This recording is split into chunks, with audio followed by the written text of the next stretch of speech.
Beleza. Então, comecei a gravar a aula agora, tá? Vou voltar na minha tela para vocês. E hoje, como vocês podem ver aí no título, a gente vai falar de sinapse, que faltou a gente falar na última aula, e a gente vai falar sobre algumas patologias ou algumas fisiopatologias que acometem o sistema nervoso, tá? Todo mundo tá me ouvindo bem? Sim. Sim. Sim. Sim. Sim. Tá, obrigado. Então, esse slide que eu falei para vocês, que se tiver prova, né, eu vou cobrar justamente esse slide, toda a aula desse slide, tá? Não esqueçam dessa divisão, porque é a divisão mais simples, mas mais objetiva que nós temos aí do sistema nervoso, tudo bem?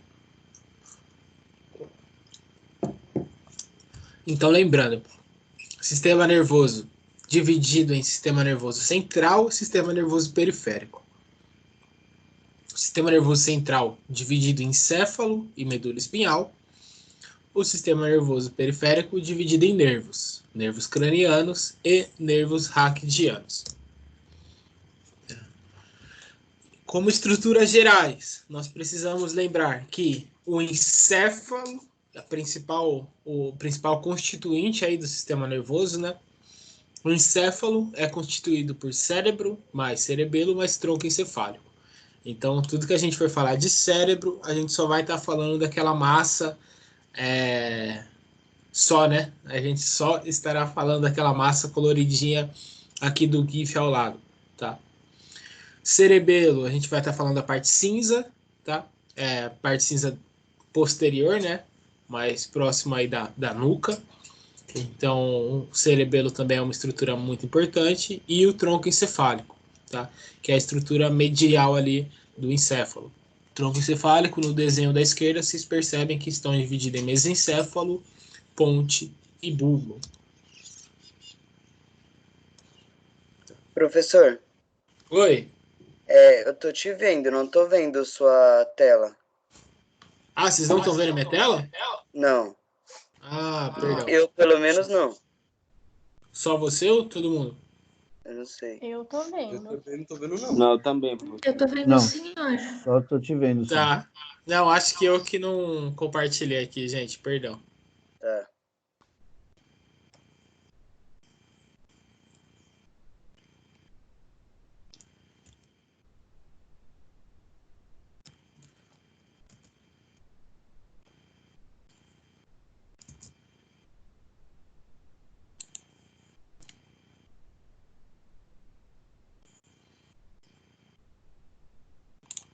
Bom, então vamos lá tudo de novo, gente. A aula de hoje, tá? Falando sobre sinapse e fisiopatologia do sistema nervoso. Lembrando, gente, os professores vão falar tal que vocês estão na semana 8, né? Mas para quem está no primeiro semestre, acabou entrando um pouco depois. E eu voltei, então quem está no segundo e no terceiro teve uma aula comigo. Aí teve o feriado do carnaval. Depois, a partir da outra semana, todo mundo junto. Então é por isso que vocês estão na aula 6, tá? Porque nós tivemos aí essas 2 semanas que a gente não teve conteúdo, né? A gente precisou repassar. Tudo bem? Então a gente está na semana 8, vocês estão tendo aula 6, aula 7 hoje. Se der tempo, a questão da revisão também, tá? Senão a gente faz a revisão na próxima aula. A aula de hoje a gente vai falar de sinapse e de fisiopatologias que acometem o sistema nervoso, como eu falei para vocês. Agora sim, vocês estão vendo aí o slide que eu fiquei enchendo o saco, tá? E eu vou continuar enchendo o saco, porque essa é a divisão anatômica do sistema nervoso. Acredito que ninguém tem nenhuma dúvida sobre ele, certo? A anatomia do sistema nervoso é dividida em sistema nervoso central, sistema nervoso periférico. O sistema nervoso central é dividido em encéfalo e medula espinhal, enquanto periférico é dividido em nervos cranianos e nervos raquidianos. Encéfalo, o que é encéfalo? Encéfalo é o conjunto entre cérebro, cerebelo e tronco encefálico. o tronco encefálico dividido em mesencéfalo, ponte e bulbo, tá? A medula espinhal, um canal que liga, que atravessa todo o tronco encefálico, ligando também cerebelo e ligando também cérebro, tá? Então percebam ali na imagem da esquerda em azul, tá? E o cérebro, na imagem da esquerda, toda a massa cinzenta, e na imagem da direita, os dois hemisférios coloridinhos, tá? Cerebelo, a porção traseira, que também é uma porção grande, digamos assim, tá?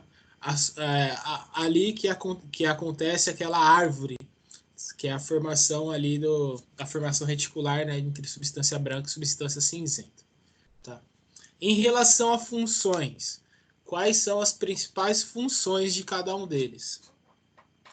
Gente, vou encher o saco de vocês um pouco, vou pedir para cada um ler um. Então fiquem à vontade para começar.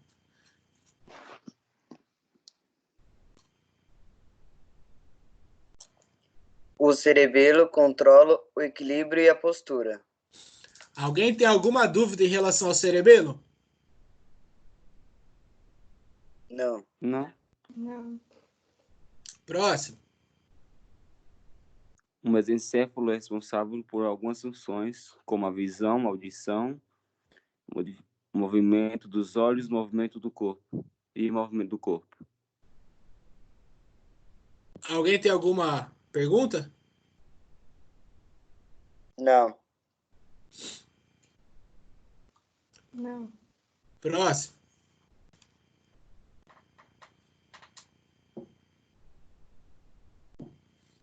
O bulbo raquídeo controla as funções involuntárias, autônomas do corpo, como a respiração, batimentos cardíacos, pressão arterial, espirro, deglutição e etc.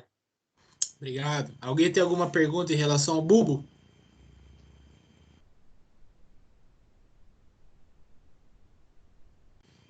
O próximo lê a ponte para mim, por favor.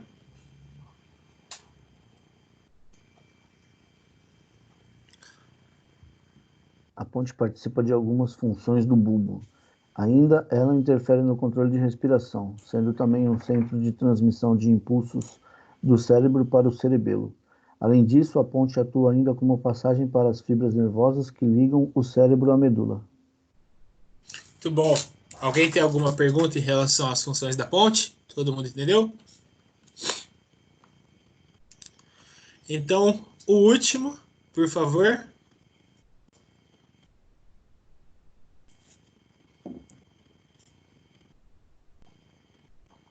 O cérebro é o controle. Não, o cérebro é o centro do controle de quase as atividades vitais necessárias à sobrevivência, tais como o movimento, o sono, a fome, a sede e de quase e de todas as emoções. E ele está encarregado ainda de receber e interpretar os inúmeros sinais enviados pelo organismo e pelo exterior. Muito bom. Então, perceberam a diferença? O cérebro só faz isso, tá, gente? E aí vocês perceberam que eu comi uma palavrinha ali, tá? O cérebro, a definição, o cérebro é o controle de quase todas as atividades necessárias à sobrevivência, tá?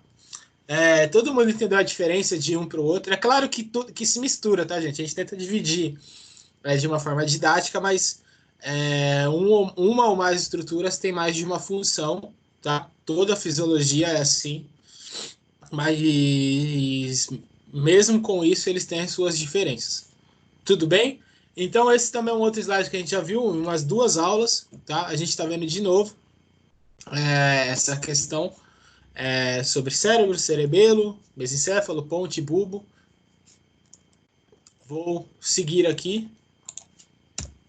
Tá? As 3 membranas de proteção do sistema nervoso, tá? Então, lembrando que o sistema nervoso é revestido por 3 membranas que protegem o sistema nervoso do sistema ósseo, certo?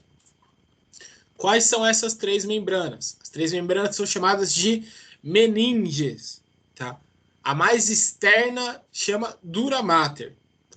Porque a mais a mais externa, sendo a mais externa, ela acaba sendo a mais grossa e a mais resistente. E por ser a mais externa, obviamente que ela vai estar junto com os ossos, tá? Que ela fica em contato com os ossos. como durante a nossa evolução, desde que nascemos até o momento que vamos crescendo, o nosso crânio, as nossas estruturas, tudo vai crescendo. E como essa membrana é a mais externa, ela é formada, né, por tecido conjuntivo rico em fibras colágenas. Então, conforme a gente vai crescendo, por exemplo, o crânio vai crescendo, essa membrana também vai se adaptando junto com isso. A porção mais externa fica em contato com os ossos. A membrana intermediária, e essa não tem nem como errar, até pela sua estrutura anatômica, percebam na imagem à esquerda, é a meninge chamada de aracnoide, que é a meninge intermediária entre a dura mater e a pia mater. Tá? Aracnoide porque a sua estrutura parece uma teia de aranha e por isso que dá o seu nome. E a mais interna, muito fina, muito delicada, porque ela está em contato direto com o sistema nervoso central, seja no caso da medula, seja no caso do encéfalo. Tá? Então, ela é uma membrana muito fina, uma membrana muito delicada, e ela fica em contato direto com o sistema nervoso. Tudo bem, gente? Alguém tem alguma pergunta em relação a isso? Não. Não. Não sei se vocês lembram, acho que talvez não vão lembrar, mas tem se eu não me engano, é os Jogos Mortais 5, Jogos Mortais 6, eu não lembro agora qual dos Jogos Mortais que é, onde o Jigsaw ele precisa fazer uma cirurgia no cérebro, no encéfalo, no caso, né? E a hora que abre o crânio dele, aparece muito bem a dura mater separando o cérebro, como se fosse um plástico, como se fosse um envelope assim protegendo a massa encefálica. Não sei se vocês lembram dessa cena, mas é uma cena que dá para ver direitinho ali a meninge, é muito bacana. Eu tava lembrando disso esses dias, falei, não, segunda, quando eu for falar de meninge, eu lembro dessa cena. Vou tentar achar uma foto para vocês dessa cena, eu mando lá no grupo. Não é muito legal de ver, mas vocês vão ter que se acostumar com isso na prática de vocês, né? Então, continuando, gente, tá? Ainda em relação às estruturas, né, do sistema nervoso, então a gente viu aquela imagem de todo o encéfalo e de como o encéfalo é dividido em uma porrada de áreas, né? Então é muito difícil ter ali a visão funcional, né, a partir de uma imagem. Depois, mais para frente, não sei se vocês vão chegar a ter, que eu acho muito bacana, que é diagnóstico de exames de imagem. Porque aqui a gente vê tudo coloridinho, mas nos exames, né, obviamente que tudo não vai ser tão bonito e tão didático, né? Mas eu não sei se vocês chegam a ter essa disciplina ou não, mas é muito bacana assim, você olhar uma ressonância magnética do cérebro e tentar descobrir qual área é relacionada com qual coisa. Mas enfim, de todas as áreas que nós falamos, que eu mostrei para vocês, a gente tem que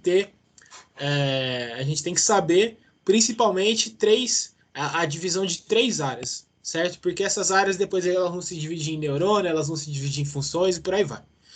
Primeiro, área sensitiva. As áreas sensitivas, obviamente, são as áreas que vão sentir, né? Que vão receber e que vão interpretar todos os sinais sensitivos. Tá? Os sinais sensitivos são aqueles relacionados com os sentidos do corpo humano. Os sentidos do corpo humano nós temos 5, certo? Então, as áreas vão ter justamente os nomes relacionados a cada sentido. Tá? Então, primeiro, a somatosensitiva primária, a visual primária, a auditiva primária, a gustatória primária e a olfatória primária. Tudo bem? Então, vocês estão me vendo aqui no canto? Todo mundo? Sim. Estão me vendo? Sim. Então lembra, somatosensitiva primária, visual primária, auditiva primária, gustatória primária, tá? E olfatória primária, que são relacionados com 5 sentidos do corpo humano. Tudo bem? Uhum. E as áreas motoras são as áreas que são relacionadas com os movimentos, tá? Por ser relacionadas com os movimentos, elas têm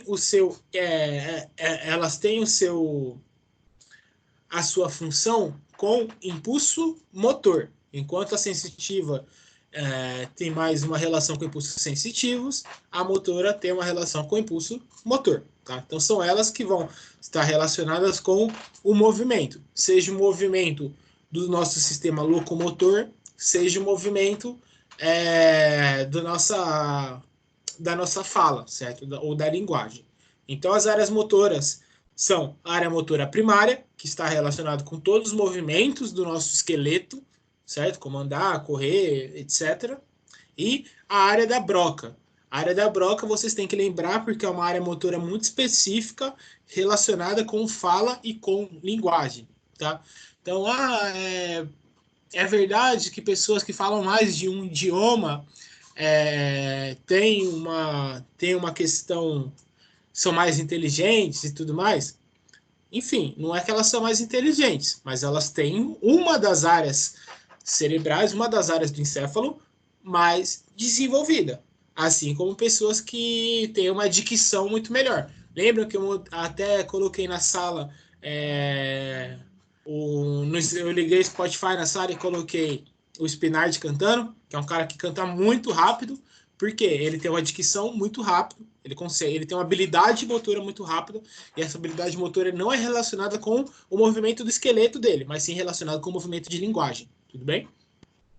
Uhum. E a gente tem as áreas de associação. As áreas de associação são aquelas áreas que vão integrar tanto funções sensitivas quanto funções motoras. Tá? Então, são as áreas responsáveis por funções de integração. Memória, emoções, raciocínio lógico, julgamento, inteligência, personalidade. Todos eles sendo constituídos em relação a algumas áreas motoras e sensitivas. Então, as áreas de associação, por serem áreas de integração, estão conectadas umas às outras. Tudo bem? São essas 3 áreas que vocês precisam lembrar. Alguém tem alguma pergunta?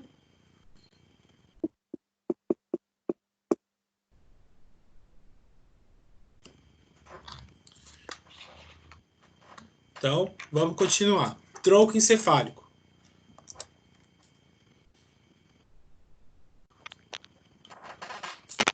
Eu não achei o gifzinho da ponte, já falei para vocês, tá? Mas só para vocês lembrarem a divisão. Então, da esquerda para a direita, tá? Mesencéfalo, ponte e bulbo. A divisão anatômica em relação a eles, tá? E além da divisão anatômica que eu quero que vocês lembrem do tronco encefálico, tá? A gente tem a nossa formação reticular. A gente falou bastante de formação reticular, mas o que eu quero que vocês lembrem da formação reticular é do sistema ativador reticular ascendente, que é o SARA.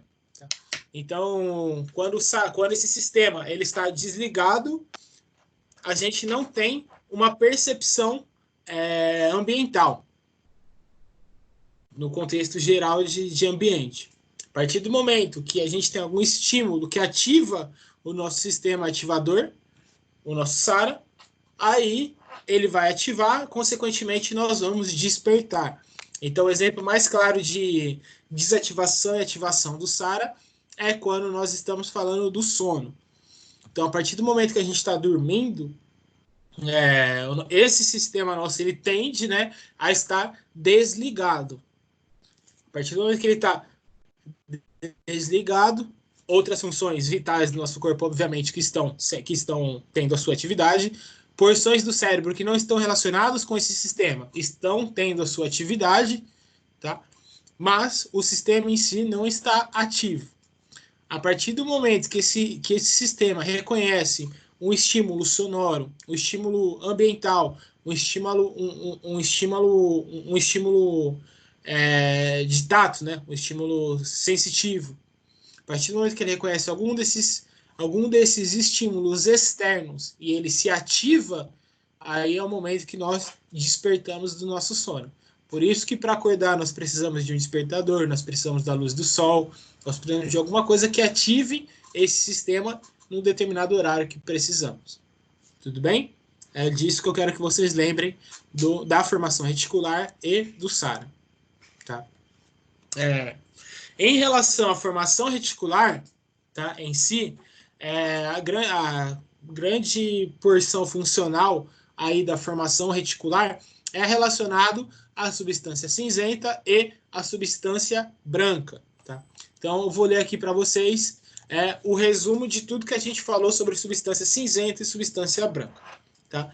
Então, o sistema de formação reticular ele vai estar entre o tronco encefálico e o cerebelo.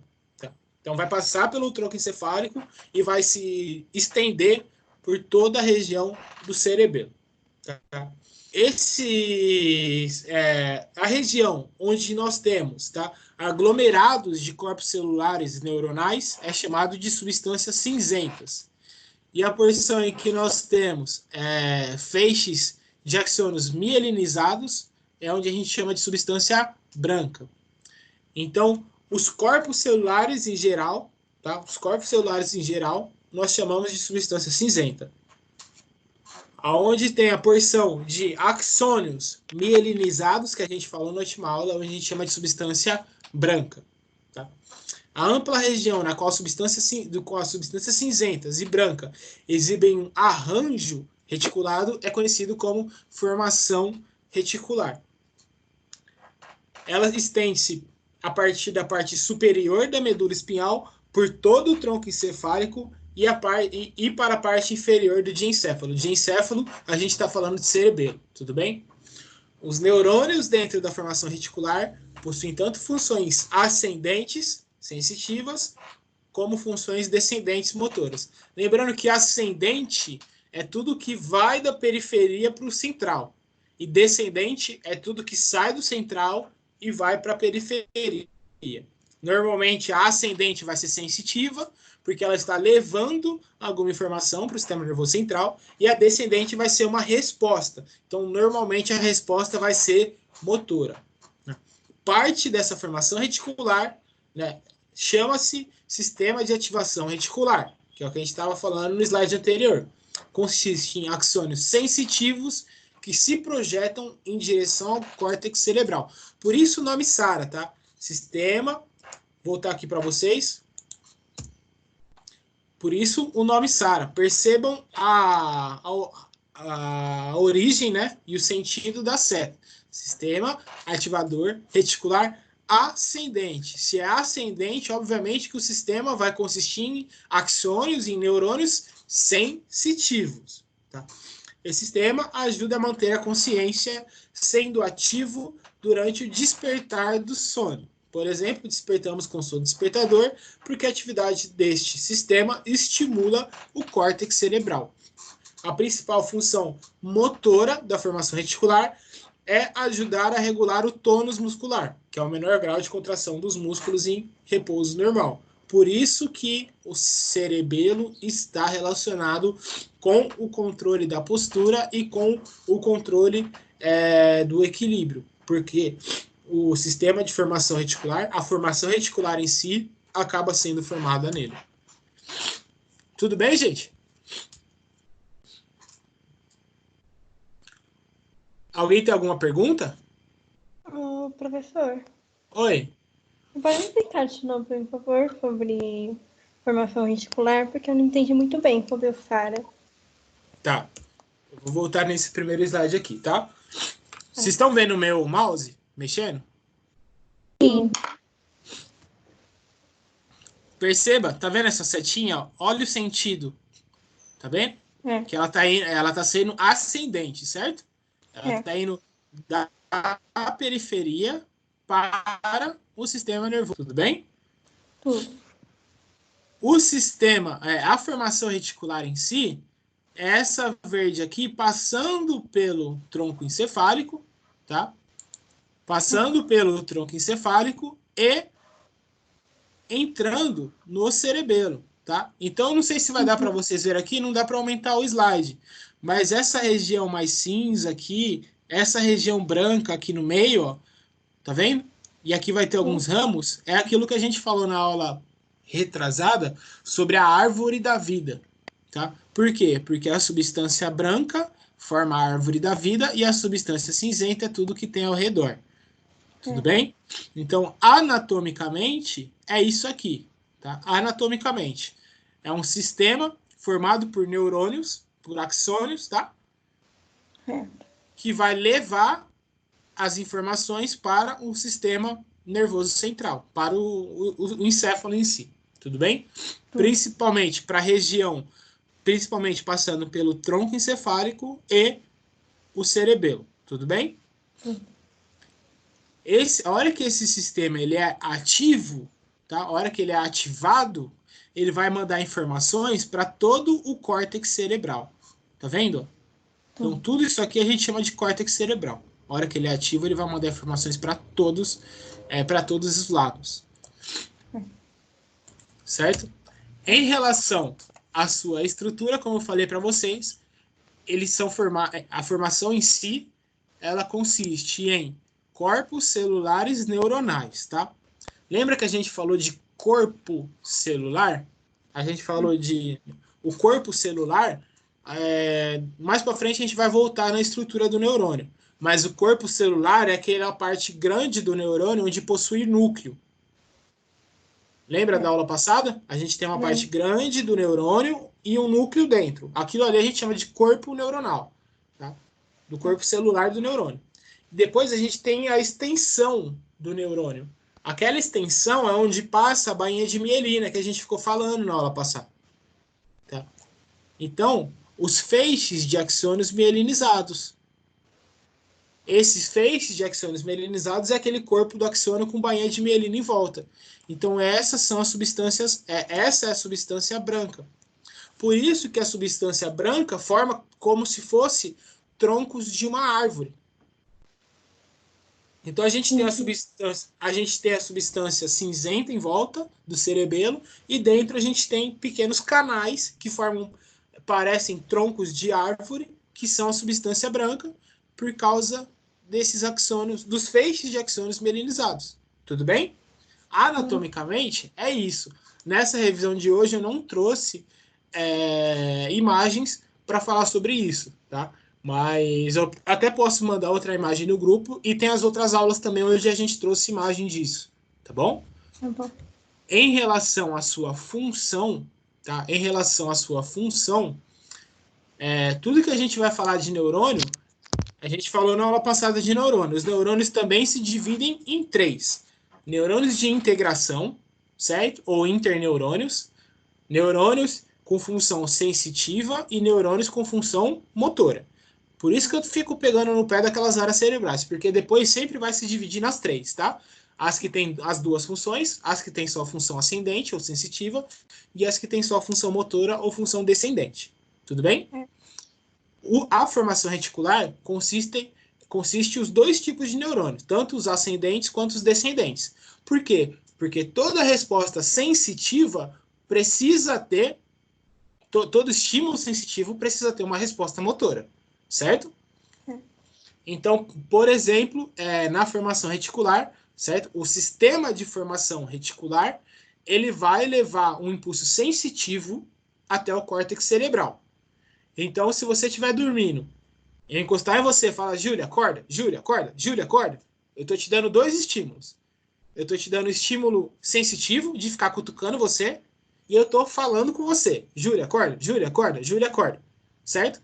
Então, você tem neurônios sensitivos levando a informação através do sistema de ativação reticular ascendente até a sua formação reticular. Tudo bem? Essa informação reticular vai jogar informação por todo o seu cérebro, por todo o seu córtex cerebral.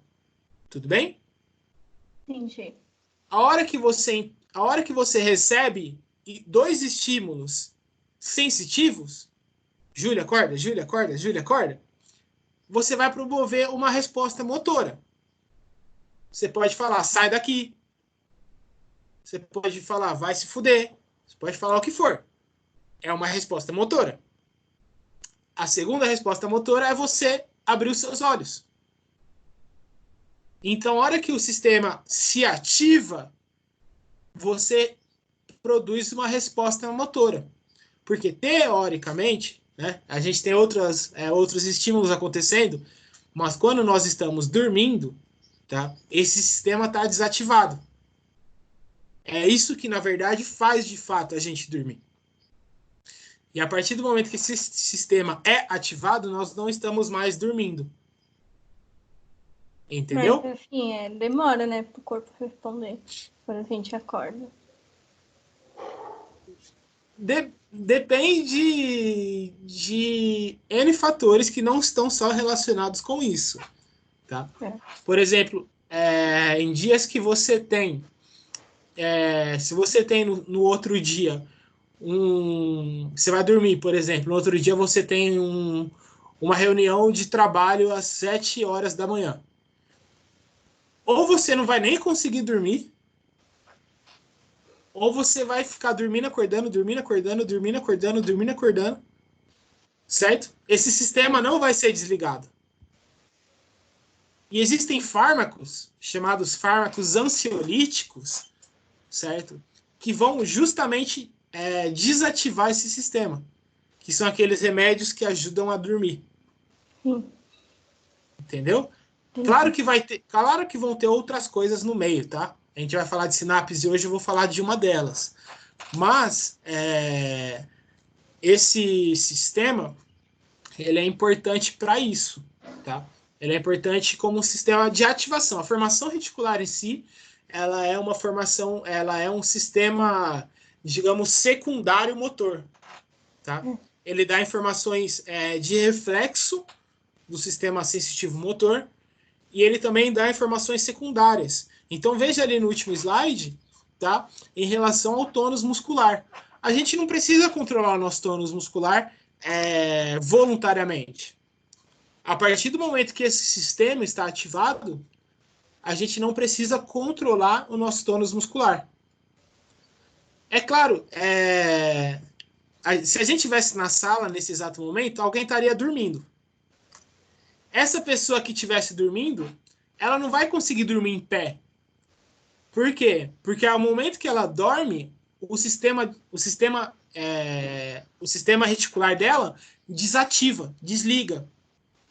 E tá vendo no último slide que o sistema controla o tônus muscular? Se o sistema está desativado, ela perde o controle do tônus muscular. É por isso que quem dorme vai sempre caindo para um lado para o outro. Porque o sistema está sendo desativado. Entendi. Entendeu? Entendi. Então, é um sistema sensitivo que sempre produz uma resposta motora secundária. Tudo bem? Essa é a grande importância do sistema. Tá bom? Professor, Entendi. Oi. e no caso das pessoas sonâmbulas que tá dormindo, mas anda? É uma excelente questão essa sua. É uma excelente questão. Eu não sou nenhum especialista em sonambulismo, tá? Nunca estudei a fundo isso. Não sei quais são, se tem algum fator genético, se tem algum, não sei. Mas provavelmente essas pessoas têm um problema no sistema de ativação reticular. Elas provavelmente não conseguem desligar, ou elas mantêm um equilíbrio motor, um sistema motor com o sistema desligado. Não sei o que acontece. Eu vou procurar essa resposta e eu mando para vocês no grupo ou falo na próxima aula. É uma excelente questão. Eu não consigo, assim, ter uma resposta concreta para te falar agora, não. Tudo bem? Tá. Alguém tem mais alguma dúvida, gente? Alguém tem mais alguma questão? Não. Então tá. Então vamos voltar para a aula aqui em relação à medula espinhal. Medula espinhal não tem muito o que falar, tá, gente? A medula vai ser o ponto, né, de ligação de toda a periferia com o sistema nervoso central. Na verdade, a medula já é o sistema nervoso central, certo? Anatomicamente falando, a medula é parte do sistema nervoso central. E na medula, a gente vai ter também aí neurônios, também corpos neuronais, neurônios, axônios mielinizados, né? Todos os termos bonitos, que na verdade são simples, mas os nomes são bonitos, tá? Que vão controlar cada uma das vértebras, ou cada porção da medula vai controlar uma determinada faixa do corpo. Vocês podem perguntar, professor, mas as vértebras não são ósseas? Sim, são ósseas. Se as vértebras são ósseas, como que ela controla cada parte do corpo? O sistema ósseo controla o corpo? Não. Não. Mas a divisão da coluna, que é dividida em 31 pares de nervos, essa divisão da coluna, ela acabou sendo dividida, porque Deus quis, tá? Nas vértebras. Então, a porção da coluna, por exemplo, que é relacionada com, que controla, tá, os movimentos do pescoço e da cabeça, ela está no intervalo entre C1 e C3, que é a C2. A porção da medula que controla os movimentos das mãos, tá, está no intervalo entre C7 e T1, que é a C8, e por aí vai. Tudo bem? Então aqui essa imagem fica muito clara, tá, em relação a cada um dos controles do corpo humano. Tudo bem?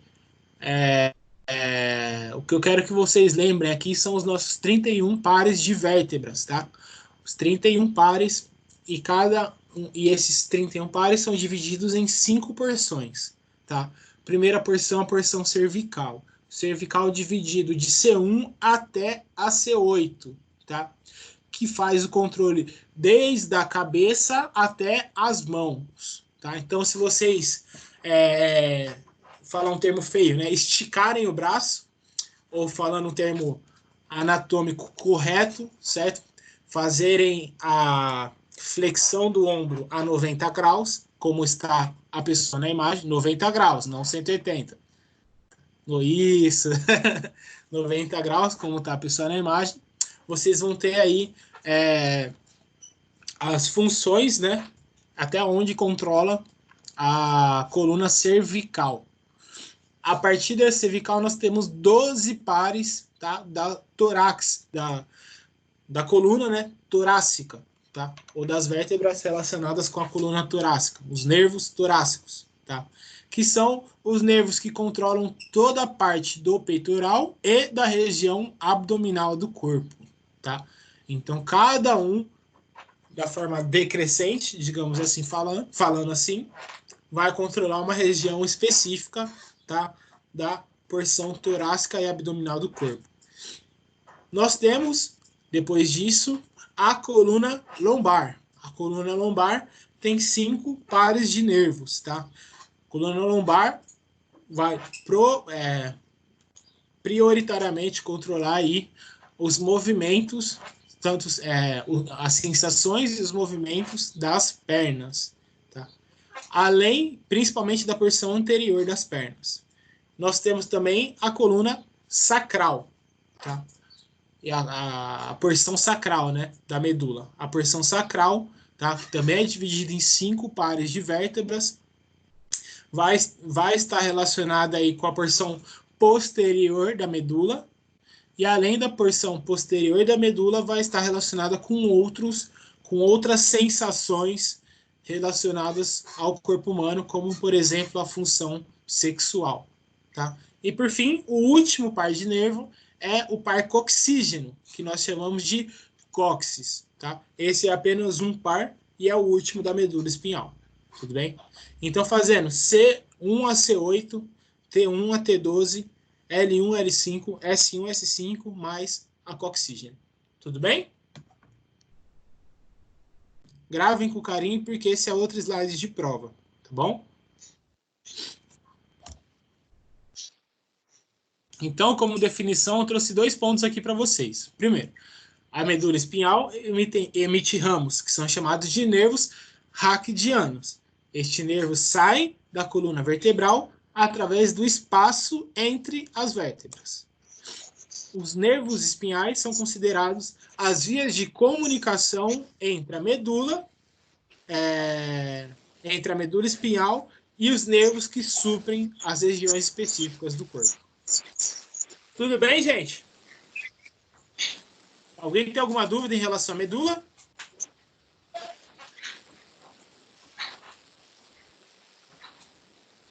Não. Então, seguindo como um exemplo, tá, da medula, como um exemplo de informação sensorial, informação integradora, informação motora, tá? A gente tem aí, por favor, desliga o microfone, tá dando interferência. Então, como um exemplo geral disso, nós temos os reflexos e os arco-reflexos, ou ato-reflexo, como vocês preferirem, tá? Essa imagem é muito didática em relação a isso. A partir do momento que você tem um estímulo patelar, tá? Que é o martelozinho batendo na patela. Patela é o único osso do joelho.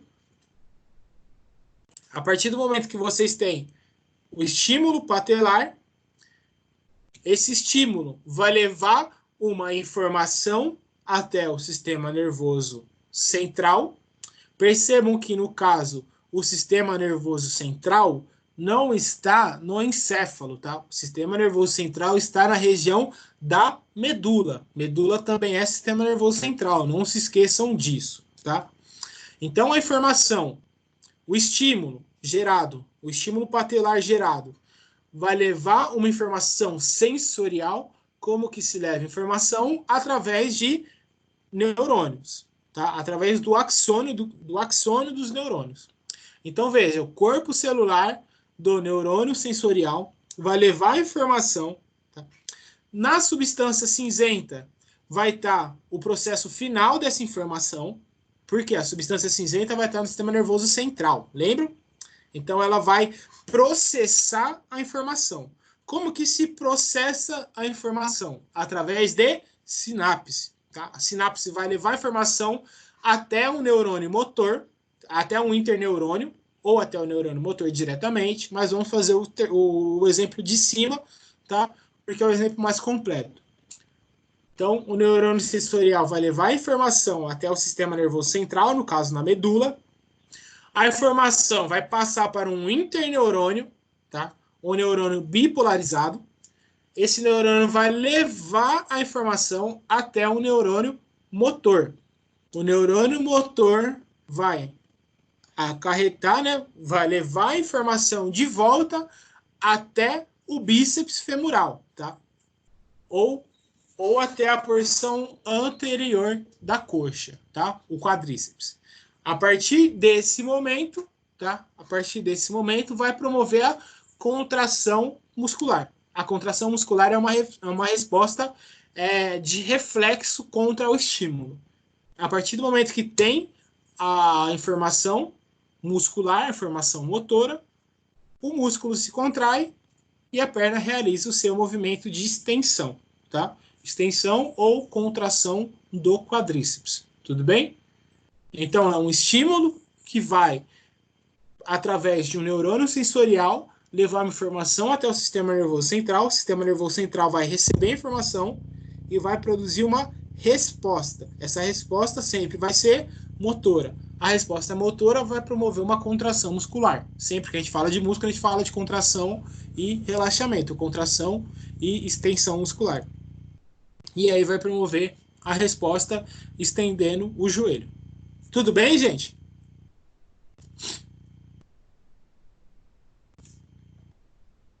Alguém tem alguma dúvida?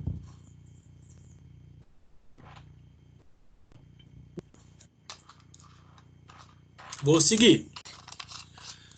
O outro ponto que a gente falou, tá? Foi sobre os neurônios na última aula. Então, gente, isso aqui que eu falei para vocês. Vamos lá. Aqui está o corpo do neurônio, tá? Esse é o axônio, tá? esse é o axônio, e esses são os dendritos, tá? Esse é um axônio pelado, digamos assim, tá? E esse é um axônio revestido com bainhas de mielinas para aumentar a velocidade de informação. Por definição, então, tá? Vejam, nós temos aqui corpo celular, tá? Os dendritos, tá? Aqui vai ter um outro axônio, obviamente, tá? Mas corpo celular, núcleo celular, os dendritos, tá? O axônio em si, a bainha de mielina revestindo o axônio, tá? As terminações do axônio. Cada uma das terminações vão conter aqui umas sacolinhas, tá? Dentro dessas sacolinhas nós vamos ter neurotransmissores, que é o que a gente vai falar hoje, tá? E aqui acontece a ligação desse neurônio com outro neurônio, ou com gânglio, ou com uma fenda, ou com um neurônio motor, o que for, tá? Que vai ser chamado de sinapse. Tudo bem? Em relação à bainha de mielina, tá? A bainha de mielina é um revestimento gorduroso, tá? Camadas de gordura, parece um rocambolezinho aqui, tá? Então aqui é o axônio, a fibra nervosa. A bainha de mielina revestindo o axônio, tá? E existem casos patológicos na qual essa bainha de mielina pode ser danificada. O principal caso de danificação na bainha de mielina é a esclerose múltipla, tá? A esclerose múltipla vai promover diversas disfunções, principalmente motoras, tá? Principalmente motoras, relacionadas com todo o funcionamento do corpo, tá? Motoras em relação à fala, motoras em relação ao funcionamento de órgãos, tá? Lembrando que esses órgãos de sistema digestório, sistema renal, sistema urinário são todos motores lisos, tá? Fadiga, depressão, a gente vai falar sobre alguns neurotransmissores hoje, tá? Em relação, obviamente, também, principalmente aos musculares, e por aí vai, tudo bem? Como neurônios, não existem só neurônios motores, existem neurônios sensitivos, também tem disfunções sensitivas. Tudo bem, gente? Alguém tem alguma pergunta até agora? Sim, não? Não. Posso continuar, então? Eu Pode. vou dar 2 minutinhos aí de intervalinho se alguém quiser ir no banheiro. Eu tô com vontade de ir no banheiro, tá? E aí a gente já vai voltar para a parte que a gente vai abordar hoje, tá? Então até agora a gente fez um resumo geral e agora a gente vai voltar a abordar. Agora a gente vai aprofundar um pouco falando sobre sinapse. Tudo bem? Então, dá 2 minutinhos aí rapidinho.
Gente, estão me ouvindo?